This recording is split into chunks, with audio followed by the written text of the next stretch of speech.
राधे राधे जी। मेरा क्वेश्चन ये था कि क्या हम तुलसी जी के माला पहनकर लहसुन प्याज खा सकते हैं? तुलसी की माला तो पहनना ही चाहिए सबको। जी। तुलसी की माला सबको पहननी चाहिए। लहसुन प्याज आप खाएं ना खाएं वो आपकी मर्जी, लेकिन तुलसी की माला पहनो। तुलसी की माला सबको पहननी चाहिए, ठीक है।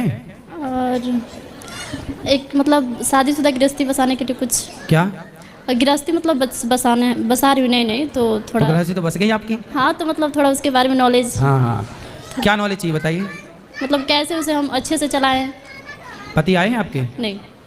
तो बिना पति क्या पाए हो? जी, मेरे सास ससुर आए हैं। अच्छा, तो पति को भी ले आते? काम है ना, तो क्या करते हैं? बस गाड़ी है अपना। और आप क्या करते हो?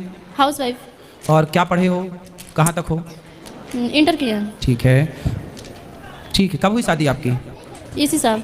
इसी साल मतलब 2024 में? जी। अभी जनवरी फरवरी में? जी। ठीक है। तो गृहस्थी कैसे चलाएं इसके कुछ हम टिप्स बता दें आपको। तो सास भी तो है बगल में। लेकिन सर बहुत अच्छी है। सास अच्छी है जी, तो आप दोनों की कुंडली मिल गई। हाँ। आप दोनों की कुंडली मिलेगी तो आपकी गृहस्थी बहुत बिंदास चलेगी। सबसे बड़ी गृहस्थी चलाने का सबसे बड़ा मंत्र है चुप। जी। क्या रहना है? चुप रहना। कभी अपनी सास को, अपने ससुर को, अपने पति को पलटकर जवाब नहीं देना।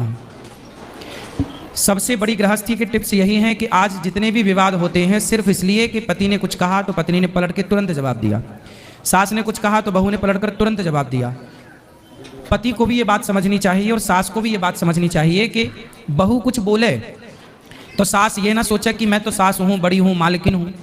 बहू कुछ बोल रही है तो बेटी के रूप में उसे स्वीकार करो कि मेरी बेटी है, कुछ पूछ रही है तो उसे बताओ, कुछ सीखना चाहती है तो सिखाओ, है ना, बेटी के रूप में। और बहुओं की सबसे वही बहू बढ़िया होती है जो चुप रहे, क्योंकि सास 100 कहेगी और बहू ने 1 कह दिया तो सास का 100 कोई ना सुनेगा, पर बहू का 1 सबसे ऊपर हो जाएगा। ये रीति है, ये रिवाज है। सास की 100 बातें कोई ना, अरे वो तो सास है, पर बहू ने 1 बोला तो तुमने क्यों बोला। इसलिए 1 मौका मत दो किसी को, कुछ भी मत बोलो। और वैसे आपकी सास बहुत अच्छी हैं, वैसे भी कुछ नहीं बोलेंगी। सब कोई बहुत अच्छा है। मेरी भगवान करे ये बहुत अच्छे रहें सदा। शुरू शुरू में सब अच्छे रहते हैं। आप भी अच्छी हो शुरू में, सास भी अच्छी है शुरू में। अब ये अच्छाई 10 साल बाद, भगवान करे आप 100 साल तक ऐसे अच्छे रहें परिवार में। लेकिन फिर भी मैं आपको बता रहा हूँ, ये सास आपकी बहुत अच्छी है, आपके पति भी अच्छे, परिवार भगवान करे खूब अच्छा हो। लेकिन फिर भी आपके लिए क्या हमने बोला? चुप रहना। कभी सास गुस्से में, कभी पति गुस्से में, भाई देवर कोई भी, ससुराल क्या, ससुराल पक्ष में ना हमारे भारत की जो मानसिकता है वो मैं बोल रहा हूँ। भारत की मानसिकता क्या है? पुरुष प्रधान देश है ये। यहाँ पर पुरुष थोड़ा एटीट्यूड में रहता है, उसको लगता है ये मेरी पत्नी है, उसे ये लगता है कि मैं जो चाहूँ इसे बोल दूँ पर ये मुझे कुछ ना बोले। ये पति इस मानसिकता के हैं भारत में।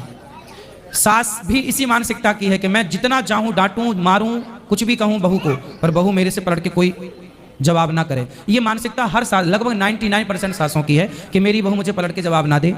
पति की भी मानसिकता यही है कि मेरी पत्नी मेरे को पलट के कोई जवाब ना दे। और हर जेठानी भी यही है कि मेरी देवरानी मुझे कभी, पर मैं कितना भी अत्याचार करूं, तू ही सारे बर्तन धोल, तू ही सारे कपड़े धोल, तू ही झाड़ू पोंछा कर, फिर भी तू पलट के कुछ बोलना मत।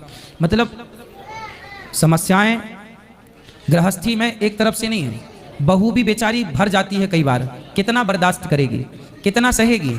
जब भर जाती है तो फिर वो बोलना स्टार्ट कर। यदि बहुएं जवाब देने लग गई हैं, किसी के घर में बहू 1 साल तक चुप रही, कोई उत्तर नहीं दिया किसी को, और 1 साल बाद बोलने लग गई, तो इसमें बहू की गलती नहीं है, ससुराल वालों की गलती है। उन्होंने इतना मजबूर किया कि बहू ने अपने स्वभाव को बदल लिया। कब तक तुम्हारी सहेंगे? इसलिए ससुराल वालों को चाहिए कि वो अपनी बहू को बेटी की तरह प्यार करें, उसे मजबूर ना करें। मैं नहीं चाहता कि मैं किसी से लड़ूं, लेकिन जब मजबूर किया जाएगा तो फिर व्यक्ति कैसा भी हो उसे गुस्सा तो आते ही है, क्योंकि इंसान तो सास भी है, इंसान तो बहू भी है। तो मैं आपसे बस यही कहूँगा कि आप एक अच्छी बहू बनो। शिशुपाल ने कितनी गालियाँ सुनी, भगवान कृष्ण ने कितनी गालियाँ सुनी शिशुपाल की? 100। हाँ, ये गृहस्थी का मूल मंत्र है कि 100 बातों तक तो कम से कम चुप रहो। 101 भी हो तो उत्तर देने की जरूरत पड़े तो दो, वरना ठीक है। और पति पत्नी यदि आप खुश हैं तो सास को कभी जवाब नहीं देना चाहिए, ठीक है। वैसे आपकी सास अच्छी है और बढ़िया है, ठीक है। और कुछ? रुक जाइए दादाजी, कौन है? मेरे ससुर। रुक जाइए ससुर साहब, 1 मिनट रुक जाइए। नहीं मानेंगे ससुर। हेलो, राधे राधे गुरु जी। राधे राधे। आपके चरणों में कोटि प्रणाम। खुश रहिए। ऐसे हम लोग बिहार से चंपारण जिला से आए हुए हैं। हाँ ये लोग बहू है लो, हाँ, समझी समझिनी सब कोई हम लोग आए हुए हैं 5 दिन से। तो अच्छा है सब। जी सब कोई बहू अच्छे अच्छी है जी। खुश रहिएगा, अच्छे से ठीक है। ध्यान रखिएगा बेटी की जी तरह। बेटी के तरह गुरुजी हम मानते हैं इनको। हाँ, बहू की राधे तरह राधे नहीं। गुरुजी। खुश रहिए।